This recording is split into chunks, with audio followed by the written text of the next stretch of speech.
right, Power Breakfast continues here on Citizen TV, and I think we're going to have a really interesting conversation today. I want to pick up on something that I saw happening on social media a little bit last week. It's a conversation about sending out unsolicited CVs and whether that's appropriate or not. So we're going to have a interesting discussion here from different angles, from the employer's point of view, from somebody who's sent in CVs and such. So I want to just go ahead and introduce you to our guest for today. Next to me is Evans Muriu, who is a business consultant. Welcome to the show. Thank you. Alexandria Akena, research analyst at Soko Insight. Welcome. Thank you. And Kevin Joroge, who is a fitness coach. Welcome to the show. Now, I don't know if you guys saw the conversation that was happening on social media last week. We'll check in with Willis in a little bit to see how this all began. But it's a conversation that Kenyans have been having over the weekend and last week about sending unsolicited CVs. See, it doesn't even work. It doesn't even work with my mouth. But it's basically sending in a CV without having seen an advertisement or any type of recruitment. You just kind of say, hey, I'm looking for a job. Is there one available? So let's just get some thoughts on that. I just want to test where we're all at. Yeah. How about we start with you, Kevin? Personally, I don't think it's a bad idea. Okay. To go about sending that unsolicited. You see, it's not just me, people. It's a couple words. Unsolicited CVs. Yeah. Because I've personally been one of those people who've sent, yes. And it just comes from a point of need. Yeah. Yeah, like you don't have like another option basically. Like the market is just not taking you up. You've graduated, you've gone past just a degree, you have a master's. Wow. You know, and yeah, you just decide to like send out your CV, see how it works out, you know. Yeah. So personally, I don't think it's such a bad idea to go about. Have you ever sent out a CV without being asked for one? Actually, I haven't sent one. You've never sent one? I've never sent one. Okay. But I feel like every situation has a reason. It's really circumstantial. So it really depends. And there is definitely a fine line between what is alright and what can drive. Can come off as rude at some point. And something that could be acceptable and could be taken up by a CEO. We'll discuss that fine line a little bit further. And Evans, what do you think about this whole phenomenon as an employer? I think people should not send those emails. You do not? Really? Yeah, and the reason... Have you been unemployed lately, like some of us? It's tough, like Kevin is saying, it's a tough market out there. But I'm coming from the perspective of hope. Okay. Many young people out there say there are no job opportunities, but if you just apply for a job which is not even there, what do you expect? I feel that the young people should be able, one, to narrow down to the kind of jobs they're looking for and apply to specific positions. By so doing, they'll at least be called up for interviews, and even if they don't get a job, at least they'll see at least they're making progress. But if you just send me an email, you know, first with the subject with FWD, knowing it's a forward, and then you say find attached, you know, really. So it also matters in the way that you deliver your message or your request. Definitely. Right? Definitely. I mean, you need a proper cover letter, an explanation, who you are, what you can deliver to this company. Yes. So how would you advise someone to go about that entire process? Because like Evans is saying, you don't want to FWD. Yeah, definitely. I think the best approach would be to address a need. Because if you come from a point of, I look at it as a point of weakness. Let's put it like you just go out and ask someone, please give me a job. Yeah. No one is going to be inclined to do that for you because they don't know who you are, they don't know what you stand for, what you believe in, is it in line with this whole organization. So it also has to be targeted. It can't just be and you can send the unsolicited, yes, and I think it's quite resourceful as how did you even get that email. Like how did you get that email to be able to send the CV. But if you, as I agree, FWD, I agree with that. It's not the best approach, but sending something unsolicited comes from a proactive nature. Like it's like taking things into your own hands, because the market is not it's not a friendly market. The job market is extremely ferocious. Like it only picks up the best, and if you can't cut it basically, then you won't be accepted into this whole employment world. Yeah. So if you take matters into your own hands, you have to have a strategy. You have to go about it not just in the generic way of FWD, that probably won't work out. Yeah. We live in a digital age where a lot of information is available online of your prospective employers. They're on social media, you follow them, you're seeing, this guy, let me just, you know, you start feeling like you know people a little bit more. But let's talk a little bit more about that fine line, Alexandria, that you were saying between being rude and being persistent. How persistent is too persistent when the economy is not where it should be, when unemployment is all around us, and you want to show that you've got that go-getter attitude? So what's persistent to you? Well, I'd like to first bring this into what you just mentioned. You said there's a lot of information. That means if there's a lot of information, you can definitely get to know who you're targeting. So you can be smart about it. You know, like you can get to know a CEO, you can get to know like what would maybe make them tick. There's some people who on social media, their presence is so good, like you're like, I think if you're really smart about it, you can go about it in a certain way. So in such situations, it's a bit easier. And as Kevin said, it's really resourceful to get an email address, trust me. It's really resourceful.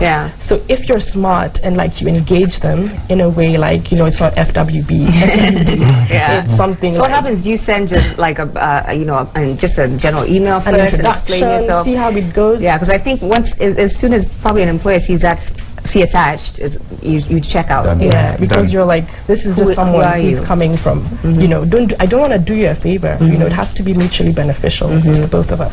You have to be adding value to me, and you have to be, the person sending the email is going to get value from actually getting that job. So what's interesting is that there are times when it's really important, like it's a good move. Let's say you go for an event and you meet a CEO and you feel like, I'm a perfect fit for this company. But of course, you know, your own personal reasons, because you're like, hey, I'm a catch, you know? So engage this person. If you actually get a report, send that email, and I feel like that's a situation where it's appropriate. You know, like if you've already had some type of contact and in situations where you haven't had good contact, like as Kevin said, like have a strategic move. You want it to be your best move, because if you're sending out that email, you really want that job. You're selling yourself. If you want to sell yourself, do it the best way you know how. So before we continue with the conversation, I just want to put all of this in context about unsolicited CVs. There was a conversation that happened on social media last week featuring Peter Ndwati, who's the CEO of Resolution Health. So I want to take a look at what he tweeted out and some of the responses that he got. Willis Raburu standing by with more on that. All right. Yay, you guys. All right. So this is a question that Peter Ndwati, who's the CEO of Resolution Health, tweeted and said, has anyone ever received an offer for employment after sending an unsolicited CV? I need an algorithm that sends them straight to the trash bin. All right, so that's what he tweeted out. It got various responses, about 54 tweets, 14 likes. So just take a look at what people said in reply of that. Somebody said, do you need help in getting off that high horse? That was one. And then somebody said, what about an algorithm that sends them to a waiting list for when vacancies open? That is according to Atlandi_Wordsmith. And then somebody replied to that. Actually, Peter Ndwati said and said, that too is something I would pay for. And then somebody else said that St. George's said, I've been offered jobs by random employers who cared to look at my profile on LinkedIn. Your words are so discouraging to the youths. And he said that was taken out of context, but agreed that LinkedIn is the right forum. Now, there was another Karim Mutonga who said, why throw them to the trash bin? People are trying their luck. Just a polite regret reply would suffice. I do that all the time. And then, so then they went back to the context. Then we have somebody else saying, at Bri Gavoni too, saying that I posted my CV on here and got a job. Someone might catch you in a good mood and you'll hire them. And then somebody else said, at Francis Hook DR said it is burdensome to sift through them to find that gem that might revolutionize medical insurance. Of course, that's talking in response to his tweet. Rama Yang tweeted, I did, although I went in with my pitch, my cover letter, and my very thin CV and demonstrations of my work. So Ramanyang, they're saying he got his job through doing that. And then somebody says many people think that the CEO equals a HR. It makes more sense to send a spontaneous application to HR so that they save the CV to the database. And then finally, I'll take two more. Somebody says nothing wrong with cold emailing a CEO if it's done very well. I guess that's what they call it. Joe, you can use that one, cold emailing instead of unsolicited. And then we have Kawiria, who says our leaders are so inaccessible, and I generally don't think you should complain about someone who makes an effort even if it's wrong. So that's the conversation around that tweet, and I'll toss it back over to you to continue, Joey. Okay, some interesting responses there. So Evans, I want to talk to you from an employer's standpoint. Have you ever received one of these CVs and actually responded? Do you have an algorithm that takes them to spam? I mean, what's sort of your response to this? It depends with how the email has been drafted. There are people who email and say, I'm looking for a job opportunity. Attached is my CV. If you find a vacancy within your organization in which I can work with, please consider. There's someone drafting your words just as you're saying. So something like that is something I'll definitely look at. But there are those people who don't even have a body. We need to move away from generic CVs, because someone who works at HR can tell you when they go through CVs, you can actually see this is a copy paste of Kevin's CV, it's just that the name is different. Generic cover letters, people should apply for specific positions. It's not, I just want to work at Citizen TV, you want to work as who, and then that way you have better chances of getting called up.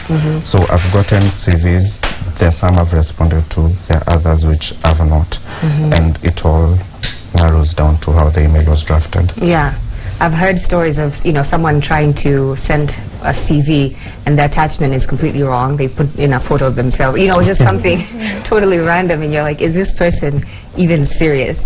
So what happens to the person who's sending these CVs and not hearing back? Have you ever had that experience, Kevin? Yes, that's the default mode of operation. The conversion usually is very minimal. Are you kind of, as you're sending this, are you assuming you're not going to hear back? Is it just kind of one of those? It comes from a place of hope, but then it gets to a point where, like, now you're not going to get it back. You're doing it as to make yourself feel like you're doing something. You're doing something in the right direction, as opposed to doing nothing. That has been my experience. But also when it comes to approaching this whole unsolicited CVs or cold emailing, the first email, I believe, shouldn't be one of asking. It would be something of pointing out, like, I like your work, or I like this industry. It's more like there's a more human touch. It's just like if I walk up to you and I asked you, I know, please give me something at this particular moment right now. The chances of giving me that something is why would I do that to you? But if I tell you I like your show, I watch it every day, and I like the topic, I like the way you shed light on certain issues within society and everything, and I'm not asking you for anything. It's easier to come from that point of view in terms of strategy. Yes, but with respect to just sending out a cold email with a body, I think Evans is a very nice nice guy, because as compared to like emotional intelligence of Peter Ndwati, that's comes off as rude. It's real, but rude. The statement could have come off a bit better. Like an algorithm trash. Like, what are you trying to say about me? That's the issue. But it's real. I was offended on behalf of. And you replied. What do you think about Peter's comments on social media? Well, I feel like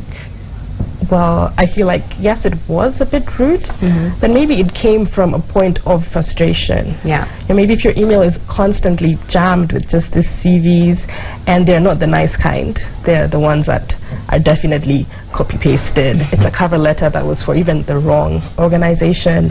There's no research done on it, and I'm going to try, understand, put myself in his shoes, and really try and understand that, well, it was actually his own page, you know, so he is entitled to his own opinion.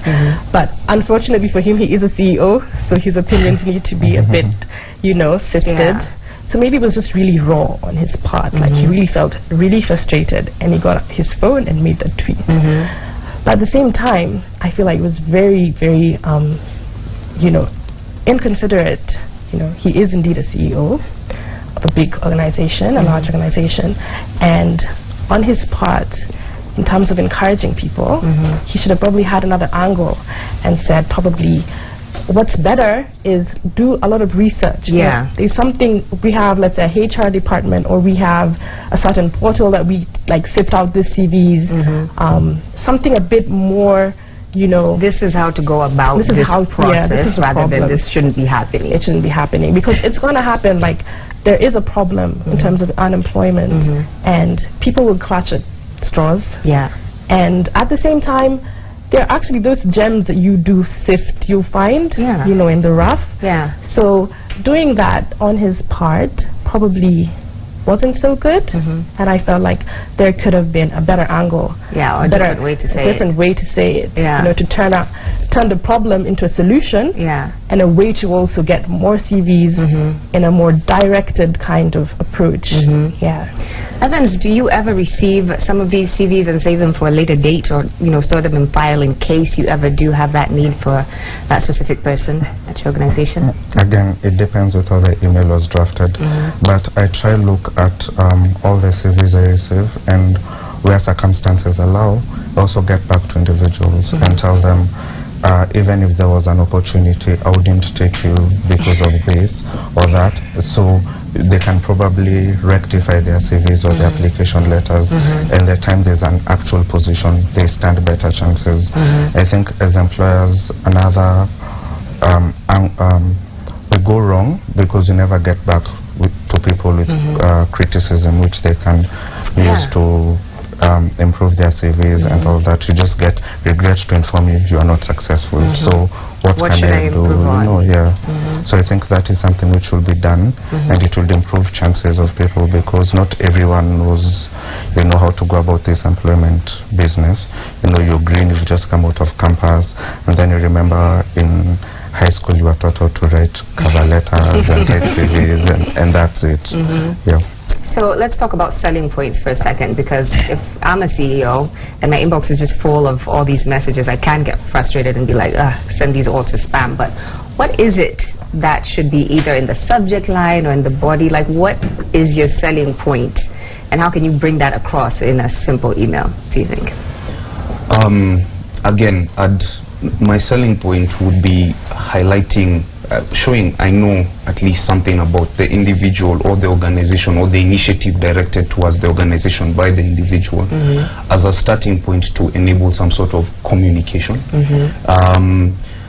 as opposed to maybe a bold caps lock subject line as opposed to small caps. That has to be tried and tested, but the general strategy would be not just starting by always asking, because I've gone that route and emails are not opened. Even if you track the opening of the email, it's not being opened. People are not looking at them, because you're just like everyone else, assuming that everyone else is sending, asking, always just asking for things, you know.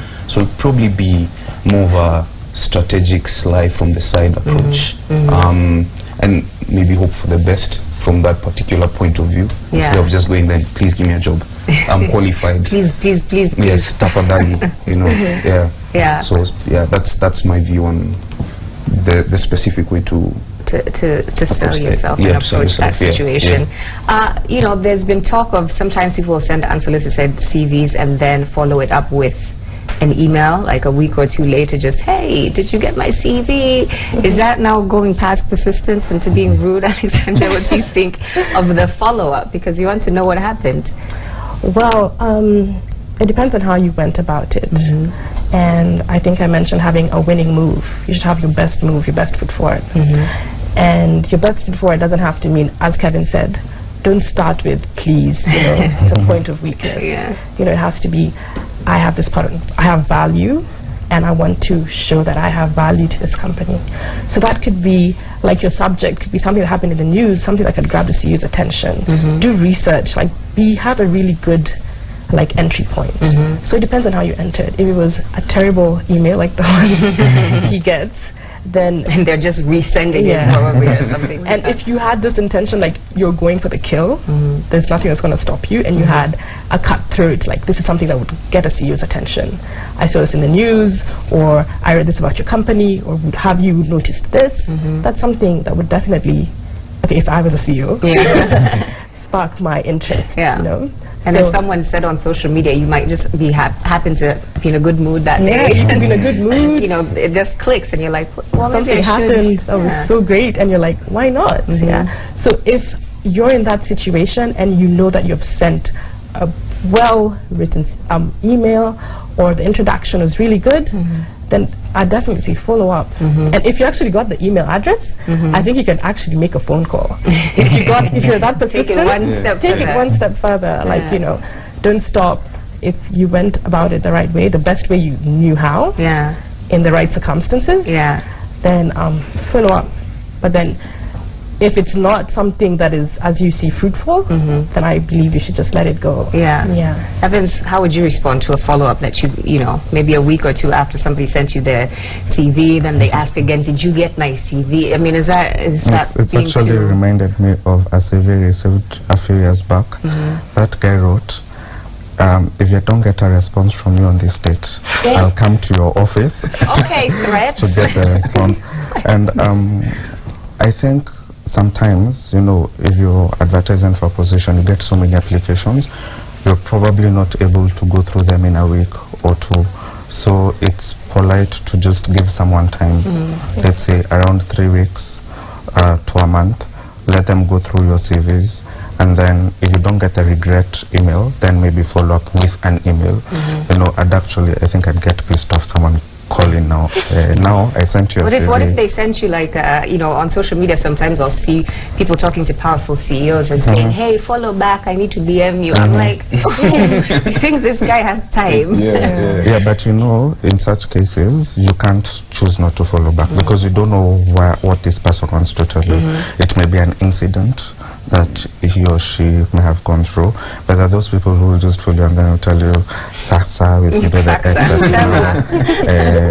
Utani sort, you know, the things that it just doesn't talk. But what I'd encourage every person who's looking out for a job is know what kind of position you want to do. B, shortlist the companies you want to work with. C, do research on these companies. How does company X advertise its position? Is it on their website? Is it on their social media pages? If they say send your CV to a specific person, then I think your CV is better off, you know, on that person's desk than a CEO's desk. Because truth be told, CEOs sometimes their desks are pretty full, and you know, they've employed people, you know, to go through these CVs and stuff. We don't want undermining our staff. You know, at the end of the day, they'll end up feeling as if we're doing their jobs for them. Okay, interesting. Evans brought up an interesting point there that he said, if you now start calling me after you've already sent me 2 emails, it's a bit much. Have you ever done anything to that extreme, Kevin? Have you ever, like, showed up at the office, like the guy was saying, if you don't write me back, I'll just show up at your office, showing that you're a go-getter, you know? It's happened once before, but it wasn't in an employment setting, but I still needed something. I was doing research on behalf of a student who was doing their thesis. And I had a database of, like, top-level CEO and marketing directors and managers, and I had their phone numbers and I had the email addresses. So I just used to cold call, and I even showed up at one of their offices to get the data. I think I was lucky because also I had a letter showing me at least I had some backing for what I was doing. And that's why I don't go against going the extra mile. It's just how you approach it. I wouldn't just ask. I'd first mention the whole directive of the initiative. It's not just, if you just go and ask, no one will give you anything. But I have gone as far as being intrusive and calling and going to the offices and showing up without an appointment and just go to SurveyMonkey, just click on this. It takes 5 minutes. Just fill out this survey, please. Thank you. And I think I was lucky. I don't go as far as to say that that's the best way to do it, right. but yeah, I think I'm just lucky.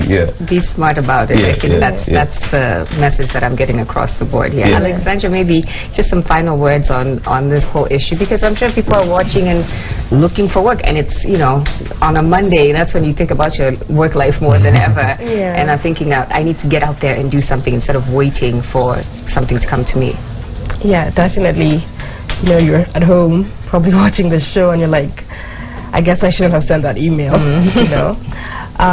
But since we're on this conversation of being like assertive, taking matters into your own hand because the normal channels haven't worked out for you, my advice would probably be to be more smart and more direct about it.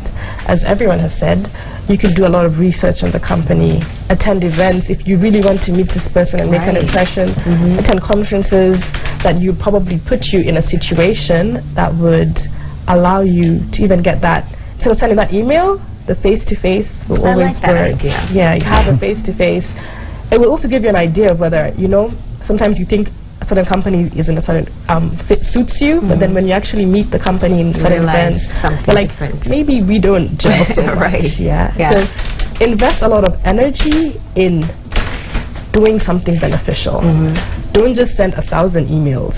Like, make it specific, make it targeted, make it important.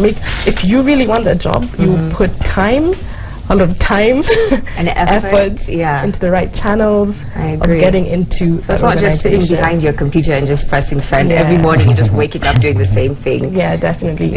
Put yourself in the right position, in the right strategy to get what you really want. Evans, final words from you?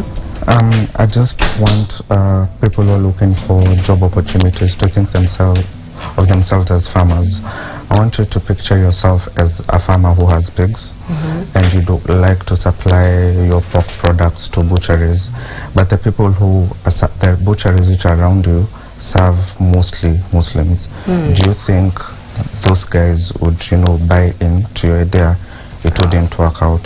So it is important to, as I said, be very targeted. You know exactly what you're going out for, and then you'll have better chances of getting a response and getting that employment. All right, very interesting discussion. Thank you all for being here and being open. I don't discourage people from sending out these CVs. I've done it myself. I sent emails and follow-ups, and I've gotten work out of it. So you just have to be